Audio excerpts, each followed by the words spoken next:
자, 이제 질문을 좀 드리려고 그래요. 잘 들으시고. 여러분 정말 행복하세요? 행복하신지 대답이 그래. 다시 한번 묻죠. 여러분 정말 행복하세요? 아멘. 정말요? 아멘. 받지 못해 사는 거 아니에요? 정말 행복하세요? 제가 뭐 시간이 좀 많으면 한 번씩 돌아가면서 뭐 때문에 행복하냐고 물어보고 싶은데 뭐 그럴 시간은 없고. 자, 좋습니다. 언제 행복하시던가요? 그럼? 언제? 왜 행복하시던가? 언제? 왜 행복하시던가? 아, 이 자리에 오시니까 행복해요. 할렐루야. 박수 한번 쳐드리죠. 이야, 이게 이제 믿음 들어가는 거예요, 저게. 저게 믿음 들어가는 얘기입니다, 지금. 물론 이제 행복을 다 얘기할 수 있죠. 나는 이래서 행복합니다. 이것 때문에 행복했습니다. 다 얘기할 수 있죠. 그러나 중요한 것이 있어요. 그 행복이 영원한가요? 끊이지 않던가요? 식지 않던가요? 변함이 없던가요? 이건 또 생각을 해보죠.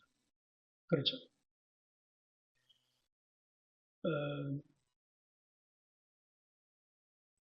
문화심리학자로 아주 명성을 날렸던 분인데 김정은 교수라고 하는 분이 계세요. 김정은 교수라고 하는 분이 그분이 행복을 이렇게 정의했어요.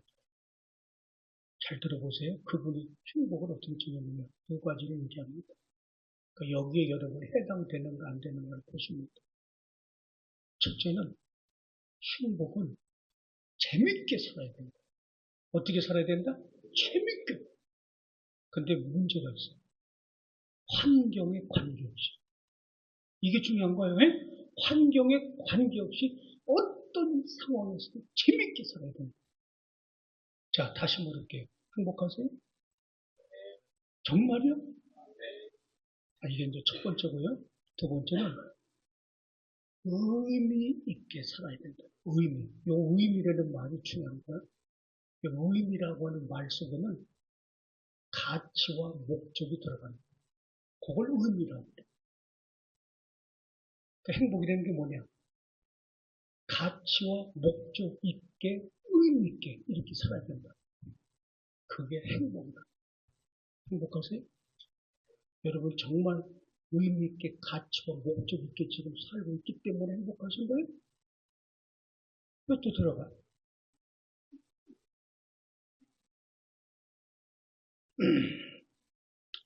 저는 이 말씀을 준비하면서요.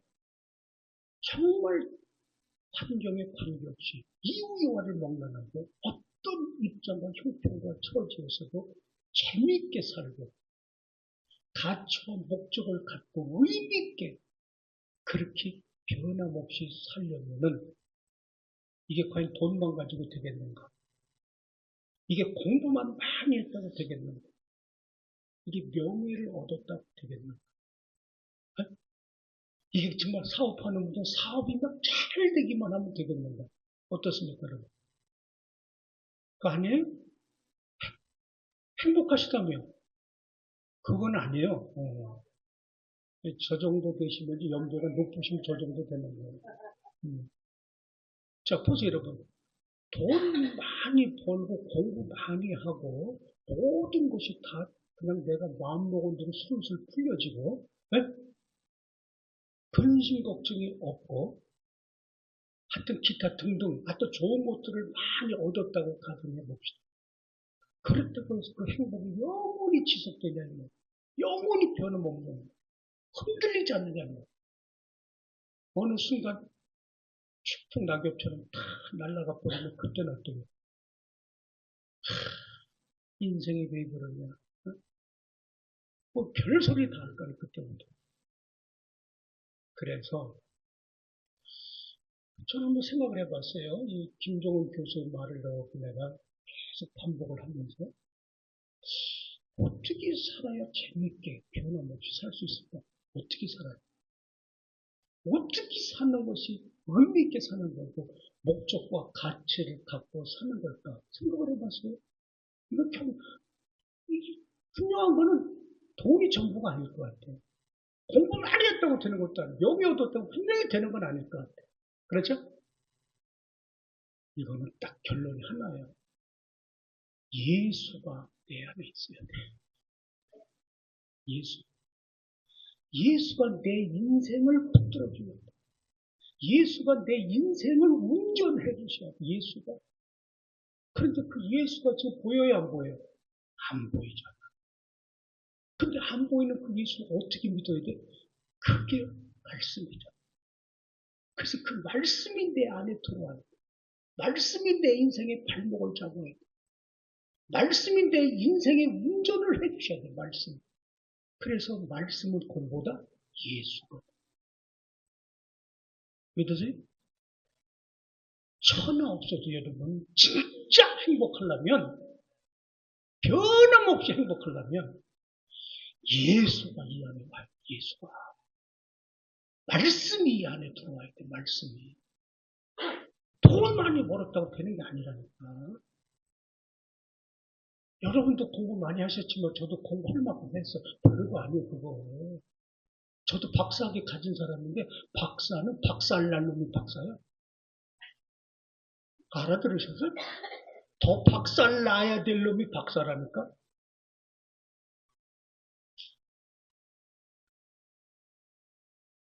인생은 일생이라고 그러죠. 그렇죠? 인생은 일생입니다. 한 번밖에 살 수 없어요. 재미있게 사시기 바랍니다. 의미 있게 사시기 바랍니다. 가치와 목적을 갖고 사시기 바랍니다. 할렐루야. 자, 이렇게 이제 살고는 싶은데, 그러면 어떻게 살아야 이런 인생을 살 수 있는가? 인생은 일생인데, 한 번밖에 살 수 없어. 지나간 인생 시간은 되돌릴 수가 없어. 앞으로 남은 인생 시간을 이제라도 의미 있게, 가치 있게, 목적 있게, 재밌게 살아야 되겠는데, 어떻게 살아야 이런 인생을 살 수 있느냐, 어떻게 살아야. 자, 분명한 것은 말씀드렸어요. 돈 안 됩니다. 돈 가지고. 공부 많이 했다고 되는 거 아니에요. 명예 가지고 되는 거 아니에요, 여러분. 분명히. 아니죠? 네. 내 안에 예수가 들어와야 되고 복음이 자리를 잡아야 된단 말이에요. 자, 그렇다면 어떻게 살아야 내 인생을, 앞으로 남은 인생 후회 없이 행복한 인생을 살 수 있을까? 자, 이 말씀으로 들어가기 전에 여러분 보세요. 우리 교회 왜 다녀요? 교회 왜 와서 예배드려요? 이 춘대 와서. 간단하잖아. 내 인생을 뭐 하기 위해서? 행복하게 하기 위해서. 할렐루야? 아니, 교회 다니는데 불행하기 위해서 교회 다닐 사람 있어요? 어떻게든 지금보다 더 행복하고 더 건강한 그런 인생을 살기 위해서 교회 나오는 거 아니에요? 그러면 내 인생을 보다도 행복하게 위해서는 어떻게 살아야 성경에서는 행복한 인생을 살 수 있다고 말하고 있는가? 그 해답은 어디에 있다? 성경에 있는 거야. 성경에. 딴 데 가서 찾으면 안 돼. 그 성경에 해답이 있으니까 결국은 어디 와서 찾아야 돼? 교회로 와야 돼, 교회. 자, 이제 구체적으로 행복을 위한 인생을, 그럼 어떻게 살아 행복을 위한 인생이 될까? 첫째로, 잘 들으세요, 지금부터. 첫째로, 영혼이 건강한 인생이 행복한 거야. 영혼이 건강한 인생이 행복해. 영혼이 건강해야 돼. 다 같이 영혼이 건강하자. 영혼이 건강하자. 그래요. 애기가 더 잘하네. 아유. 애기만도 못해, 우리는. 자, 영혼이 건강해야 돼, 영혼이. 응? 사랑하는 자여, 네 영혼이 잘됨 같이 네가 범사에 잘되고 강건하기를 내가 간구하노라고 요한 3서 1장 2절에 말하고 있거든요. 자, 시작. 사랑하는 자여, 네 영혼이 잘된 같이 내가 범사에 잘되고 강건하기를 내가, 여기 보세요. 사랑하는 자여, 네 영혼이 잘된 같이 네가 범사가 잘되고, 영혼이 잘돼야 범사가 잘되는 거예요. 영혼이 꼬이고 영혼이 피폐하고 영혼이 병들고 영혼이 시들었는데, 네? 내 영혼이 이미 죽겠는데 어떻게 범사가 잘 될 수가 있나?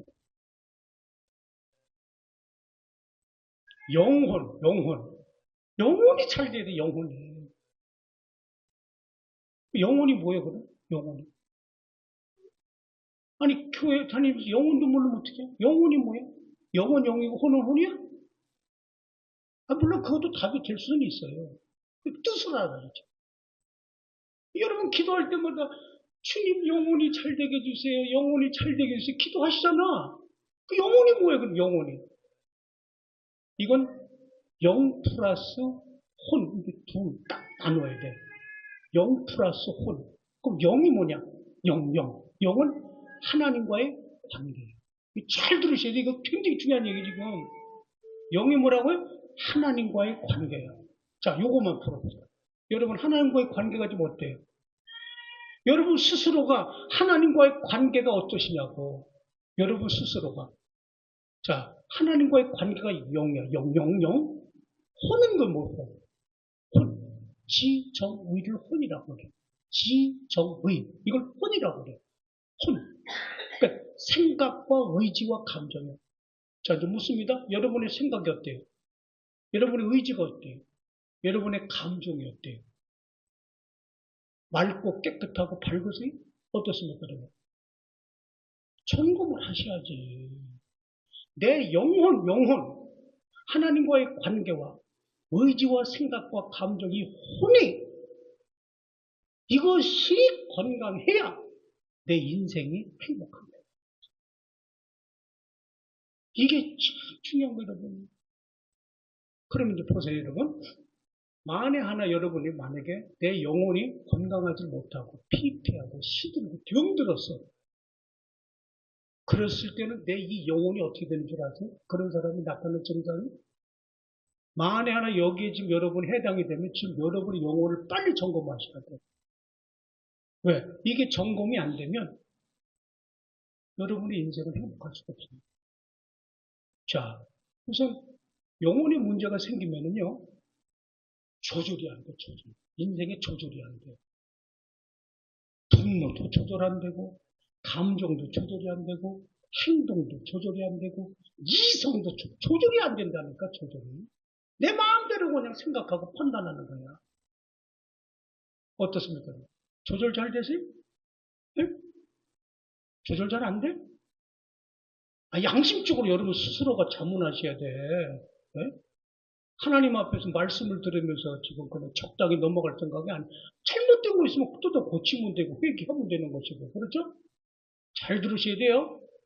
자, 그 다음에는 영혼이 문제가 생기면 내 인생이 공허하고 허무하게 돼 있어. 허전해. 뭔지 모르게. 먹을 게 없어서 그러는 게 아닙니다. 다 살만해요. 근데 왜 이렇게 내 인생은 뭔가 쫓기는 것 같고 불안하고 초조하고 공허해. 허전해. 그 문제가 있는 거예요. 자, 그런가 하면은 영혼이 문제가 있으니까 중독이 되는 거야, 중독. 이게 뭐, 중독이 한두 가지가 아니야. 인터넷 중독, 알코올 중독, 마약 중독, 도박 중독, 심지어는 성 중독. 왜 중독이 되는지 아세요, 여러분? 영혼이 병드니까. 그 병든 영혼을 내가 내 마음대로 어떻게 할 수가 없으니까 이제 여기 빠지는 거야. 자, 그런가 하면은요, 영혼이 문제가 있을 때는요, 영적인 것에 관심이 있을까요, 없을까요? 관심이 없으니까 교회를 안 나오는 거예요. 내 영적인 것에 관심이 있으면 어떻게 교회를 안 나와요? 내 영혼에 관심이 있는, 여러분 영혼에 관심이 있으니까 교회 나오시는 거 맞죠?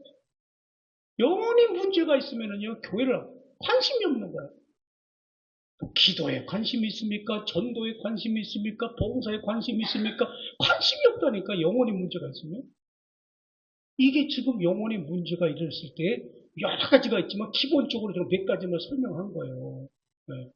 자, 그러면 만약에 여러분처럼 난 여러분이 다 영혼이 건강하다고 생각하니까 여러분처럼 영혼이 건강하다라고 하는 분들에게 또 어떤 특징이 있느냐? 똑같아, 이것도.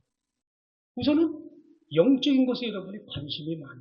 누가 시키지 않아도 복된 주님의 날 아버지 앞에 나가 내가 받은 은혜를 생각하며 감사로 제사를 드려야지 이거잖아요. 그렇죠? 영적인 것에 관심 있게 돼 있어요. 누가 시키지 않아도 내가 내 아버지 집을 가서 내가 섬겨야지. 관심을 갖게 돼 있다니까. 죽은 영혼들 나도 과거에는 저렇게 살았지만 내가 이렇게 예수 믿고 구원받고 보니까 이렇게 영적인 감사 감격 속에 사니까 너무나 기쁘고 행복해. 그냥 있을 수가 없어. 그러니까 돌아오는 주일날 원로 목사님이 시작하고 귀한 분 아니에요. 나이가 많은 걸로 알고 있는데 한 8학년 안 되셨어요? 그 정도는 안 되셨어요? 네. 하여튼 그분이 굉장히 그 전도에 아주 우리나라에서도 전도의 대가에 꼽히는 분으로 저는 알고 있어요. 나 한 번도 만나본 적 없어요. 나하고 교단이 다르기 때문에. 네. 이런 분들이 이렇게 오셔서 복음을 전한다고 하면 여러분이 끌어와야죠. 억지로라도. 요즘 길거리마다 그냥 뭐 애완견 끌고 다니냐고 보니까 그냥 걸리적거리 우리가 달리질 못하겠어. 네? 하여튼 그래요. 자, 그런가 하면은 영혼이 건강한 사람들은요, 이거 보세요. 여러분이 그런 거에 해당되는가? 영혼이 건강한 사람은 모든 것이 다 하나님의 은혜다. 맞아요, 틀려요. 누가 시키지 않아도 모든 것이 다 하나님의 은혜다. 네? 쌤이 아빠. 맞아요? 아멘 해보니까 모든 것이 하나님의 은혜지. 어떻게 저렇게 이쁜 딸을 가져? 모든 것이 하나님의 은혜잖아. 모든 것이 하나님의 은혜. 나는 딸이 없어가지고 그냥 이 딸 없는 사람이 제일 불쌍해. 노 목사님 좋으시겠어. 응? 좋아요, 안 좋아요? 좋은데. 자, 하여튼 모든 것이 하나님의 은혜라구나. 이걸 알게 된다니까. 자, 그런가 하면 여러분, 저 좀 보세요, 여러분. 모든 것이 하나님의 은혜로다. 이게 진심으로 와 닿으면요. 감사가 나와야 안 나와요? 나와야 안 나와요? 겸손해지 안 겸손해지? 이건 누가 시키지 않아도요. 모든 것이 하나님의 은혜로다. 그러면 그 다음에 나오는 성품은 감사와 겸손. 이건 누구든지 그렇게 되게 돼 있어. 그러면서 모든 영광은 누구한테 돌려? 하나님께 돌린다는 거예요. 하나님께. 이 영혼이 건강한 사람들은 이런 건강한 특징들이 있다는 거예요. 자, 이제 정리가 되세요? 여러분이 인생이 행복하려면은 하나님과의 관계가 좋아야 돼. 의지, 생각, 감정이 밝고 깨끗하고 행복해야 돼. 그래야 영혼이 그래야 건강한 거야. 그래야 여러분의 인생이 건강할 수가 있는 거야. 할렐루야. 자, 잘 들어보세요 또. 그러면 우리가 교회 나오시잖아. 교회. 네? 교회는 잘 보세요. 이 교회는 내 영혼을 다듬어 주는 곳이 교회야. 응? 이거 세상에 저는 이 순간 여러분에게 엑기스를 전하지만 저는 이거를 깨닫느냐고 30년 걸렸어요. 이거 전하느냐고. 교회는 여러 가지 생각하고 내 영혼을 다듬어주는 교회야. 내 영혼을 복음으로 다듬어주시고 내 영혼을 성령께서 다듬어주는 거야. 내 영혼을. 그게 교회라니까. 그래서 교회는 억지로라도 나와서 예배를 드리고 말씀을 듣다 보면 어느 순간에 나도 모르게 어느 순간에 내 영혼이 말씀으로 성령으로 다듬어짐을 느끼게 돼요. 교회 나오자마자 다듬어진 사람 세상에 어디 있어요, 그래요? 예? 여러분 이거 무슨 목사 됐다고 장로 됐다고 권사 됐다고 다듬어지는 게 아니에요. 그거 믿으시면 안 돼. 목사 믿으면 안 돼, 여러분. 장로 권사 믿으면 안 돼. 그건 사람이요, 사람. 그럼 주님의 교회를 더 효율적으로 세워가기 위해서 역할 분담을 해놓은 것 뿐이지. 다 우리는 뭐예요? 불완전한 사람이요. 매일 우리를 다듬어야 돼, 매일. 뭘로 다듬어요? 말씀으로 다듬어야 되고, 성령이 나를 다듬어줘야 돼. 그 구체적으로 다듬는 곳이 어디요? 교회예요. 지금 여러분 예배 드리고 계시죠? 이 예배가 뭔지 아세요? 말씀으로 내 영혼을 말씀으로 다듬는 시간이 예배야. 그래서 예배를 빠지면 안 되는 거예요. 말씀을 듣는 중에 내 영혼을 좀 다듬어야 될 거 아니에요. 다듬어야 돼요. 그래 내 영혼이 건강할 거 아니에요.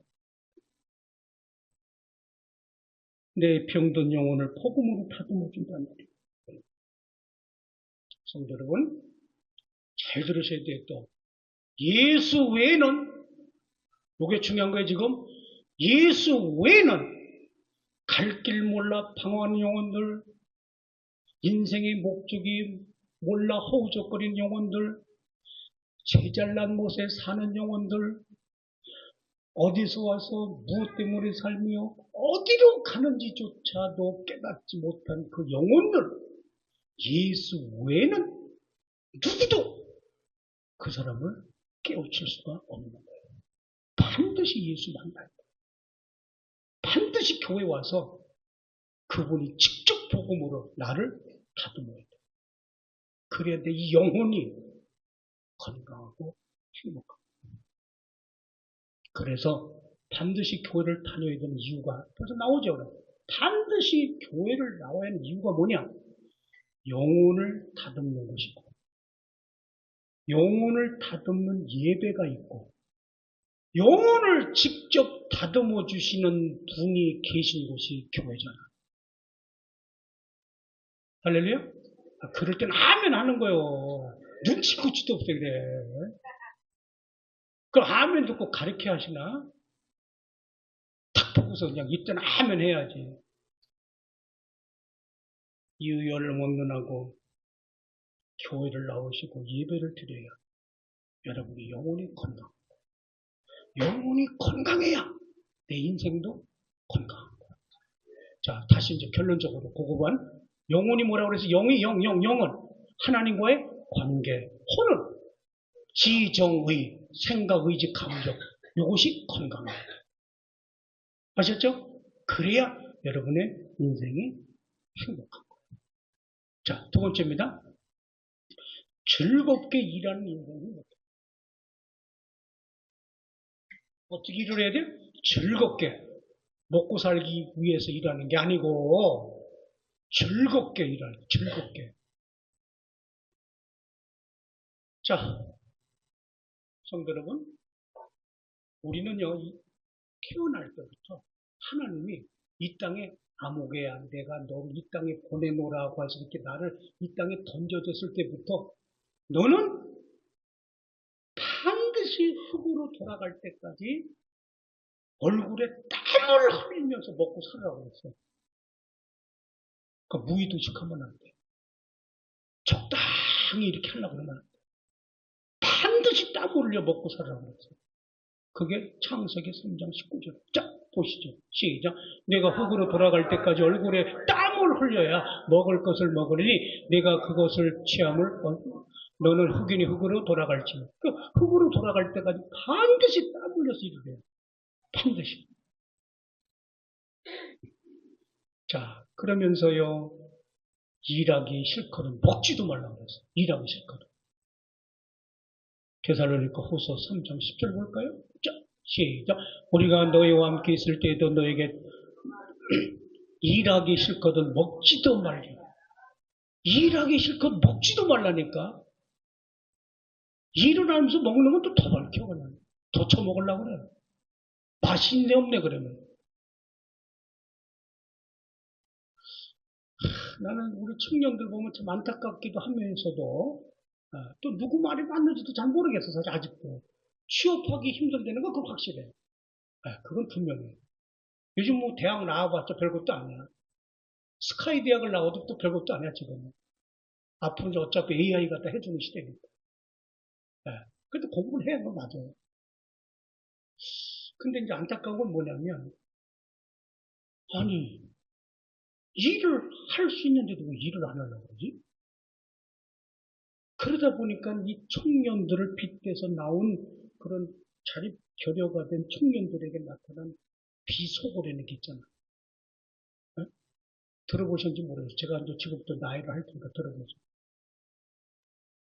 캥가루족이랑 들어보셨지? 캥가루족이랑. 캥가루 청년이 있다니까. 캥가루. 대학은 졸업을 했는데 경제 자립을 안 해. 그래서 자꾸 부모하고 동거하려고 해. 그걸 요즘 또 다른 말로 자라족이래, 자라족. 자라 아시잖아, 자라. 자라. 부모 껍질 속에 쏙 들어가가지고 그냥 거기서 아니하는 거야.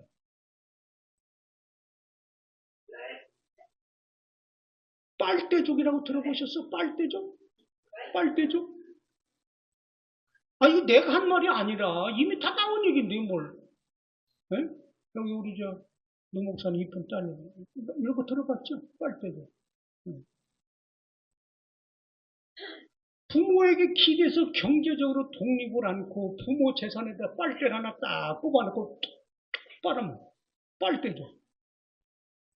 이 빨대족들 많아요, 지금, 생각보다. 사실 여러분, 킹고로족이나 자라족이나 빨대족이나, 뭐, 그게 그거야, 사실.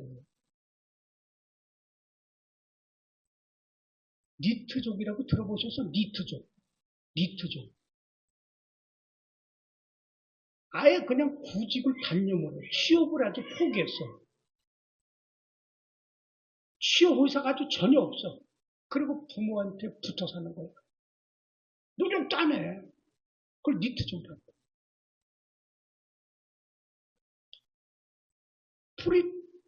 프리트족이라는 거죠. 프리토족. 프리토족.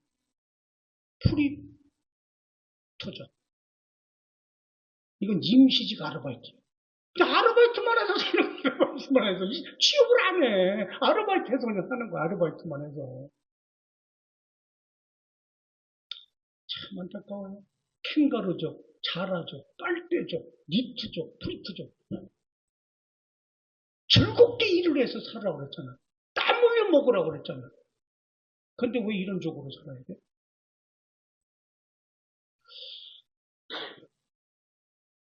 저도 부모였지만은요, 여러분도 다 훌륭하게 자녀들을 잘 양육한 줄 알아요. 저는 감히 자식에 대한 조언을 한다면 이런 말을 해주고 싶어요. 한 세 가지를 말씀을 드리고 싶은데, 첫째는 아무리 내 자식이 애지중지하고 이쁘지만 자식 애지중지 안 하고 이쁘지 않은 사람이 어디 있어요? 그렇죠? 아무리 자식이 귀엽고 이쁘고 애지중지하지만 분명히 선은 있다는 걸 아주 귀에 못이 박히도록 세뇌를 시켜야 돼요. 너는 여기까지다. 아셨어요? 너는 여기까지다. 저는 제 개인적으로 우리 아이한테 그랬어요. 너는 내가 부모로서 대학교까지는 내가 책임과 의무를 다해서 너 보내준다. 그 다음은 네가 알아서. 거기까지는 부모가 책임을 져야지. 그렇죠? 너는 여기까지다. 그래서 더 이상 너 스스로가 개척하고 자립하지는 안 되면 안 되는 거. 자, 그 다음에, 자, 보세요, 여러분. 물론 부모님들이 내 자녀를 위해서 최선을 다하시는 건 맞아요. 그러나 최선을 다해도 안 되는 건 안 되죠. 그래, 안 그래요? 자식 내 마음대로 돼야 안 돼요. 안 되죠. 그러면 어떻게 해야 돼요? 부모 입장에서는 나는 너를 위해서 기도밖에 해줄 수 있는 것이 없다. 나는 이제부터 너를 위해서 기도밖에 해줄 수 있는 것이 없다. 기도 외에는 답이 없다. 그걸 심어줘야 돼. 동의하십니까? 자, 그 다음에 하나는 세 번째는요. 루터의 말을 저는 여러분에게 전해주고 싶어요. 루터가 한 말. 루터가 뭐라고 그랬느냐. 참 무섭게 아주 강하게 말합니다. 자식에 대해서. 자식에게, 잘 들어보세요 여러분. 자식에게 재산을 물려주는 것은 벌써 눈이 pe쩍pe쩍 빛나시면서 자식에게 재산을 물려주는 것은 독약을 주는 것과 같다고 했어요. 이거 알아들으셨어요? 무슨 뜻인지? 근데 우리는 아직도 어떻게 하고 있어요, 지금? 하나라도 더 물려주려고. 그렇죠? 그러니까 캥거루족이 되고 자라족이 되고 빨대족이 되고 니트족이 되고 풀트족이 되는 거예요. 그러니까 성경은 뭐라고 했는데 반드시 땀 흘려 먹고 사는 것이 아버지의 뜻이고 일하기 싫거든 먹지도 말으라고 그랬는데 벌써 자기 부모가 가지고 있다는 걸 다 뻔히 자식들은 알잖아. 그거 기다리고 있는 거 아니야. 그렇죠? 독약을 주는 겁니다. 즐겁게 일하며 살 때 인생 행복하다. 자, 세 번째입니다. 세 번째는요, 사랑할 줄 아는 인생. 사랑할 줄 아는 인생이 행복하다는. 사랑할 줄 아는. 자, 사랑하며 빵 조각을 나눠 먹는 것이 미워하며 소갈비를 뜯는 것보다 더 낫다. 제가 지금 이렇게 각색을 했어요. 자, 잠언 15장 17절 보시죠. 시작. 채소를 먹으며 서로 사랑하는 것이 살찐 소를 먹으며 서로 미워하는 것보다 나으니라. 여러분 아세요? 이 쥐자, 지금 징글거리고 쥐, 예? 예. 그 쥐도 사랑을 많이 받은 쥐가 더 오래 살더라는 거예요. 쥐도. 미국 버클리 대학 의과대학에서 실험을 했어요. 어떤 실험을 했느냐. 쥐를 가지고 실험을 하는데, 이 쥐를 가지고 사랑과 생명의 관계가 어떤 관계가 있는가. 이 쥐를 가지고 실험을 한 거예요. 첫 번째 쥐는 그냥 먹이만 줬어요. 첫 번째 쥐는. 두 번째는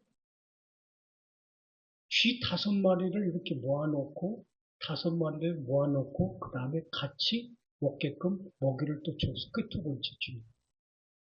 세 번째 쥐는 그 쥐를 손에다 딱 올려놓고 쓰다듬어 주면서 먹이를 줬어요. 그리고 나중에 조사를 해보니까 첫 번째, 그냥 먹이만 먹게끔 먹이만 준 쥐는 600일을 살더래요. 5마리를 모아다 놓고 같이 먹이를 먹게 해준 쥐는 700일을 살더래요. 100일 더 살더래요. 그런데 아무도 없어. 한 마리 놓고 그냥 주는 거, 쥐를. 그런데 쓰다듬어 주면서, 사랑을 주면서 먹이를 줬어. 요 쥐는 950일을 살더래요. 950. 자, 나중에 요 세 무리의 쥐를 갖다가 머리를 해부해 보니까 마지막 머리를 쓰다듬고 사랑을 주면서 먹이를 먹은 그 쥐의 머리 무게가, 이 고래 무게가 더 무겁더래요.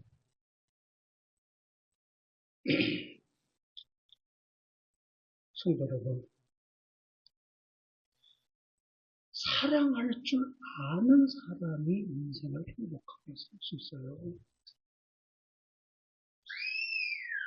요거를 잘 들으셔야 돼요. 사랑할 줄 아는 사람이야. 사랑할 줄 아는 사람? 에? 사랑할 줄 아는 사람이 인생을 행복하게 살 수 있다니까? 그러면 누가 사랑을 하겠어요? 누가 사랑을 하는 거야 도대체? 저는 그렇게 생각해요. 사랑의 맛을 아는 사람이 사랑. 사랑의 맛을 알려면 내가 사랑도 받아봐야 돼. 내가 사랑을 받아봐야 사랑도 할 줄 아는 거야. 받은 게 없는데 어떻게 해? 사랑의 맛을 아는 사람은요, 사랑을 하지 말래도 하게 돼 있어. 그러니까 내가 여러분 누군가를 사랑하지 못하고 있다는 말은 아직도 나는 사랑의 결핍입니다. 인정할 건 해야 돼요. 그래야 행복할 수가 있어요. 내가 누구를 사랑을 못하는데. 누가 사랑할 수 있느냐? 가만히 보니까 자존감이 높은 사람이 사랑을 많이 하더라. 자존감이 높은 사람. 열등감 있는 사람이 사랑할 수 있겠어요? 이 자존감이 높은 사람은 사랑을 한다. 또 이 자존감이 높은 사람은 다른 사람의 입장과 형편과 처지 이런 것을 더 이해하고 수용하고 포용하려고 하죠. 이거를 우리가 뭐라고 해? 역지사지하는 사람이다. 누가 사랑을 잘하는가를 봤더니 사랑의 맛을 알고 자존감이 높고 역지사지가 가능한 사람들이 사랑을 잘 하더라. 그러니 그런 사람이 행복할 수밖에 더 있어요. 사랑할 줄 알아야 인생이 행복합니다. 사랑할 줄 알아야 인생이 행복합니다. 자, 마지막입니다. 네 번째는요. 항상 웃는 인생. 항상 웃는 인생이 행복합니다. 자, 이제 오늘 본문의 말씀 들어가 볼까요? 잠언 15장 13절입니다. 자, 시작. 마음의 즐거움은 얼굴을 빛나게 하여도 마음의 근심은 심령을 상하게 합니다. 자, 우리가 운동하는 것을 육체적인 조기이다 이렇게 말할 수 있죠. 그렇죠? 육체적인 조기이다. 그러면 웃는 건 뭐예요? 웃는 것. 이것은 정신적인 조기이다 이렇게 말합니다. 웃는 정신적인 조기. 여러분이 많이 웃으시잖아요. 그럼 정신적으로 조깅을 합니다. 정신적으로. 우리 세미 같은 애기들, 하루에 쟤네들은 300번에서 400번 웃는데, 쟤네들. 여러분들 우리 다 그런 과정을 거쳤어요. 네. 그런데 이제 어른이 되잖아. 어른이 되면은 많이 웃는 사람이 하루에 15번에서 20번 웃는데, 많이 웃는 사람이, 노 목사님 어때요? 노 목사님도 항상 웃는 것 같아요. 많이 웃는 사람이 하루에 15번에서 20번 웃는데, 많이 웃는 사람이, 그럼 평균 3번에서 7번. 저도 거기 해당되는 사람이죠. 여러분은 어느 쪽이요? 20번에서 이쪽이요? 그쪽이요? 그쪽이지? 아이고, 박수 한번 쳐드리세요. 아이고, 교회 나오니까 웃으신 게만 하는가 봐. 많이 웃으세요. 전에는 안 그랬는데, 그렇구나. 하여튼 교회 잘 나오셨어요. 네. 자, 우리 웃음이 중요하다는 건 아시죠? 웃음의 효과. 왜 웃어야 될까? 이거 제가 한번 정리를 해봤어요. 첫째는 대인관계 기본이에요. 웃는 게. 웃는 게 대인관계 기본이라니까. 여러분 이런 말이 있습니다. 웃지 않는 사람과는 장사도 같이 하지 말자. 웃지 않는 사람하고 장사도 같이 하지 말라는 거예요. 여러분 생각해 보세요. 영업하는 분이 웃지도 않고 있는데 거기 가서 물건 사고 싶겠어요? 그럼요. 네. 그러니까 웃지 않는 사람과는 장사도 하지 말고 심지어 아주 중요한 그런 무역관계 기타 등등 이런 업무를 하는 분들은요. 밝은 표정은 성공의 계약서다. 밝은 표정이 성공의 계약서다. 우리 속담에 그런 거 있잖아요. 웃는 얼굴에 침 뱉기는. 웃는 얼굴에 침 뱉기. 자, 보세요 여러분.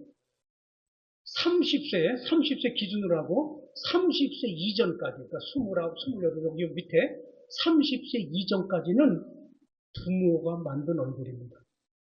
부모가 만든. 근데 30세가 넘어가잖아. 내 나이가 30세가 넘어갔어. 내 나이가 30세가 넘어가면은 그때부터는 자기가 자기 얼굴을 만들어. 자기가 자기 얼굴. 그래서 여러분, 제가 링컨의 웃음이라는 책을 보니까 거기에서 이런 말을 하고 있어요. 링컨은. 내 나이가, 잘 들어보세요. 내 나이가 40살이 넘었거든. 내 나이가 40살이 넘었거든. 내 얼굴에 책임을 져라. 그렇게 나와서 책에. 내 나이가 40살이 넘었거든. 내 얼굴에 책임을 지라. 자, 이렇게 대인관계 기본으로 웃음이 되는 거. 자, 그러면 이거는 여러분 잘 알 거예요. 두 번째는 왜 우리가 웃어야 되느냐? 소문 만복이야. 웃으면 뭐가 와요? 복이 와. 만복이 들어나가 웃으면. 자, 세 번째는 가만히 보니까 왜 웃어야 되느냐? 웃으면요. 웃으면 의학적인 효과가 있어요. 그래서 여러분 웃음 치료라는 거 들어보셨죠? 웃음 치료. 그 굉장히 중요한 얘기입니다. 그 암병동 이런 데서는 주기적으로 웃음 치료 전문 강사라고 그러니까 그런 사람들 들여다가 그 사람들을 억지로 웃게 만들어요. 웃게. 웃을 일이 없잖아. 그 웃지라니까 암이 생기는 거, 웃지라면서. 자주 웃는 사람 왜 암이 생겨요? 면역력이 강화되고 혈액순환에 도움이 되고 혈압도 조절해. 하여튼 하루에 45분만 웃으면요 정상 혈압이 됐다는 거예요. 혈압약 안 먹어도 됩니다. 자, 통증도 완화되죠. 최고의 진통제죠. 천연소화제죠. 정신질환, 치, 우울증. 우울증에는 웃어야 돼. 그런데 우울증은 웃어야 안 웃어요? 안 웃어요. 그러니까 우울증이에요. 그 우울증은 웃을 수만 있으면 탁월한 효과가 옵니다. 어떤 분이 그렇게 질문할 수 있어요. 목사님, 웃을 일이 있어야 웃지요. 웃을 일이 있어야. 그렇게 질문할 수 있어요. 자, 그럴 분에게 저는 이렇게 또 반문할 수 있습니다. 그래요? 웃을 일이 없어요? 그래서 웃지 못하고 있어요? 내 인생이 사탄의 발목 잡혀 있다는 생각은 안 드세요? 웃을 일이 없다며. 웃을 게 없다며. 그런 분에게 제가 할 수 있는 질문이에요. 그래요, 성도님? 자신의 인생이 지금 사탄에게 발목 잡혀 있다는 생각은 안 드십니까? 걱정, 근심, 염려하는 사람 웃을 수 있나요? 불평, 불만, 불신이 가득 찬 사람 웃을 수 있어요? 미움, 시기, 질투에 있는 사람 웃을 수 있어요? 교만한 사람 웃을 수 있어요? 욕심 부린 사람 웃을 수 있어요? 용서 못하는 사람 웃을 수 있습니까? 사탄의 발목 잡힌 거 아니에요. 자신의 인생에 사탄의 발목 잡혀서 웃음을 잃었다는 건 모르고 웃을 일 있어야 웃지요. 웃을 일 있어야. 나는 왜 웃음이 없는가? 무엇이 나를 웃지 못하게 하는가? 웃어야 돼요. 웃을 수 있어야 돼요. 그래야 인생이 행복합니다.